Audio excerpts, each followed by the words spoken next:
So let's talk about one of architecture's most divisive styles, brutalism. You've seen these buildings.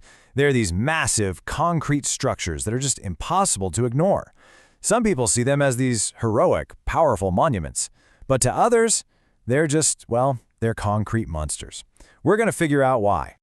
You know, it's funny, there's really no middle ground with brutalism, is there? People either passionately defend these buildings as these bold, sculptural works of art, or they completely write them off as cold, inhuman, and just plain ugly. So what is it about a block of concrete that gets us so fired up? That's the big question we're digging into today. All right, to really get brutalism, you've got to look past the concrete itself and see the world these buildings were designed to fix. Seriously. This wasn't just some aesthetic choice an architect made. It was an architecture born out of a desperate, urgent need to build a better world.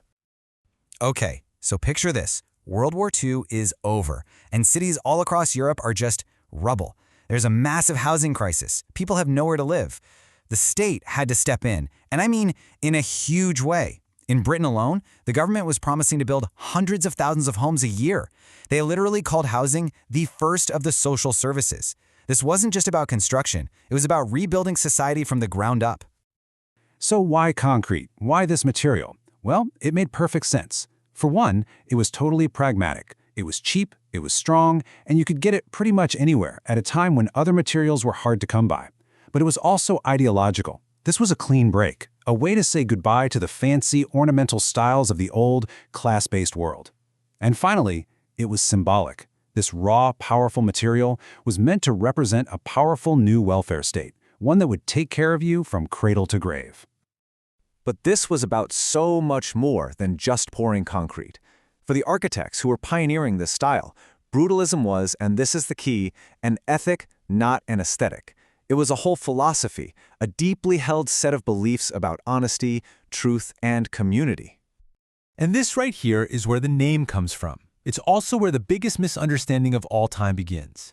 It has nothing to do with the English word brutal.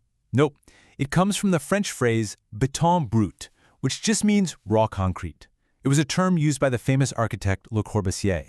His whole idea was to leave the concrete just as it was, right after you pulled the wooden molds off. You could see every line, every grain from the wood, every imperfection. It was about celebrating the process. And this quote from the architect Peter Smithson just nails it. It perfectly captures that core philosophy of truth to materials. The whole point was to let materials just be themselves. No paint, no plaster, no hiding anything. The concrete wasn't supposed to be pretty, it was supposed to be honest. But here is the crucial, almost tragic twist in the story.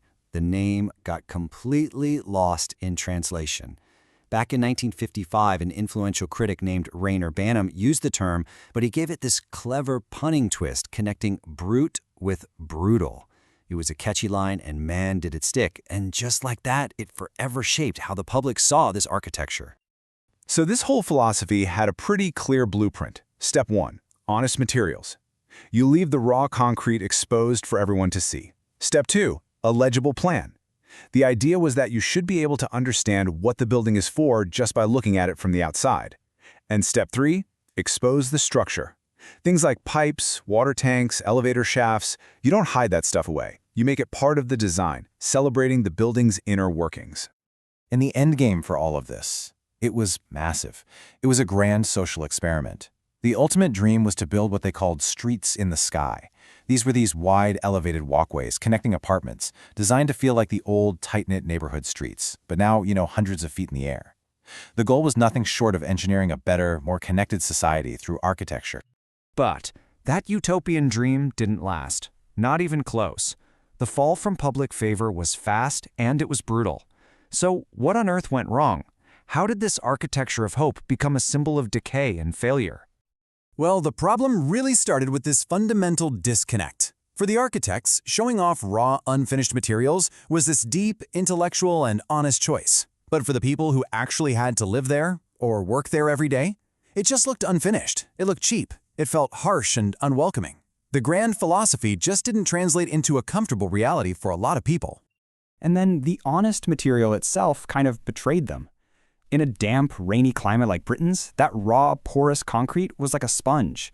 It soaked up rain and pollution, which led to these dark, grimy stains running down the sides.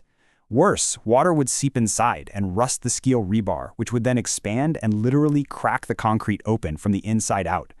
Of course, all of this was made 1,000 times worse because the local councils were totally underfunded and just couldn't afford the complex, expensive maintenance these buildings desperately needed. And as the buildings themselves started to decay physically, that social vision just completely collapsed. Those streets in the sky that were supposed to be these lively community hubs, well, they often became empty, windswept, poorly lit corridors. Instead of bringing people together, they created isolation and fear, and they became magnets for crime and vandalism. So in the end, the architecture became a scapegoat.